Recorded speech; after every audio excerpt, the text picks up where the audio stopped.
এখন থেকে ফেসবুকে যদি আপনি এই দুইটা সেটিং চালু করে রাখেন, তাহলে আপনার কোনো ভিডিওতে এখন থেকে আর কপিরাইট কিন্তু আসবে না। ফেসবুক কিন্তু আপনাকে কোনো প্রকার কপিরাইট কিন্তু দিবে না। ফেসবুক কিন্তু এখানে স্পষ্টভাবে বলে দিয়েছে, যদি আপনি এই সেটিংটা চালু করে রাখেন, তাহলে আপনার যখন ভিডিওটা আপনি আপলোড করবেন, ওই সময় যদি কোনো প্রকার কপিরাইট থাকে আপনার ওই ভিডিওগুলোতে, ফেসবুক চেক করে দিবে। কোনো প্রকার কপিরাইট পেলে 1 ঘন্টার ভিতরে আপনি ওই ভিডিওগুলি ডিলিট করবেন। ফেসবুক কিন্তু আপনার বিরুদ্ধে কোনো প্রকার অ্যাকশন কিন্তু নিবে না। ওই 1 ঘন্টার ভিতরে আপনাকে ভিডিওগুলি ডিলিট করলেই ঝামেলা শেষ। আর যদি আপনি এই সেটিংগুলো চালু না করেন, তাহলে আপনার কি কি সমস্যা হবে সেটা আমি এই ভিডিওতে বলে দিব। তার আগে বলে নেই আপনি এই সেটিংগুলো কিভাবে পাবেন এবং ফেসবুক এখানে কি কি বিস্তারিত বলেছে এই কপিরাইট নিয়ে, এই সমস্ত বিষয় কিন্তু একদম এই ভিডিওতে তুলে ধরবো। ভিডিওটা খুবই গুরুত্বপূর্ণ, 1 সেকেন্ডও মিস করবেন না। তো আপনি যখন কোনো ভিডিও ফেসবুক থেকে আপলোড করবেন, আমি কথার কথা বললাম, আপলোড করেন, রিল ভিডিও করেন বা যাই করেন, যখন আপনি আপলোড করবেন, এখান থেকে যখন আপনি ভিডিওটা নেবেন, এখান থেকে আমি একটা ভিডিও নিলাম, যখন আপনি ভিডিওটা এখান থেকে আপলোড করবেন, নেক্সটে ক্লিক করবেন, যখনই দেখতে পাবেন আপনার সামনে এরকম আপলোডের অপশন এখান থেকে চলে আসছে, ওই সময় আপনি এখান থেকে একটু নিচে আসলেই এখান থেকে পেয়ে যাবেন কপিরাইট চেক নামে একটা অপশন। আপনি এখানে ক্লিক করবেন, যখন আপনি এই জায়গায় ক্লিক করবেন, এখান থেকে দেখতে পাচ্ছেন আপনাকে কিন্তু এখান থেকে এই দুটো অপশন কিন্তু দেওয়া হবে চালু করার জন্য।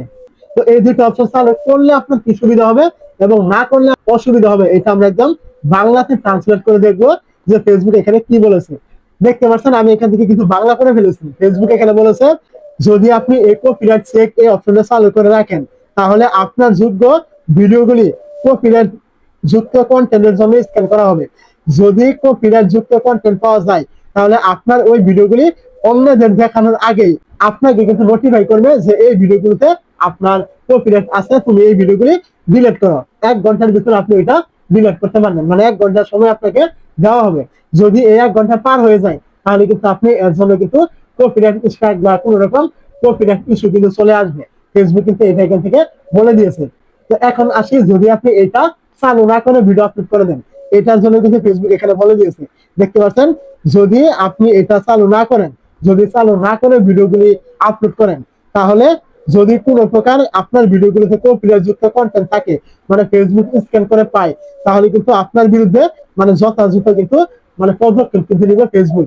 অবশ্যই কথাগুলো বুঝতে পেরেছেন কতটুকু গুরুত্বপূর্ণ আপনার এই যে আপনার কপিরাইট চেক এই অপশনটা। আপনি কি করবেন, যখনই কোনো ভিডিও আপলোড করবেন, প্রথমে আপনি কি করবেন, এই যে আপনার কপিরাইট চেক এটা এখান থেকে চালু করবেন, পরে এটা আপনি এখান থেকে টিক মার্ক করবেন, তারপর আপনি এখান থেকে পরে দেখতে পাবেন এই যে আপনার ডান অপশন, এখানে ক্লিক করবেন, তারপর আপনি এখান থেকে ভিডিওটি আপলোড করে দিবেন।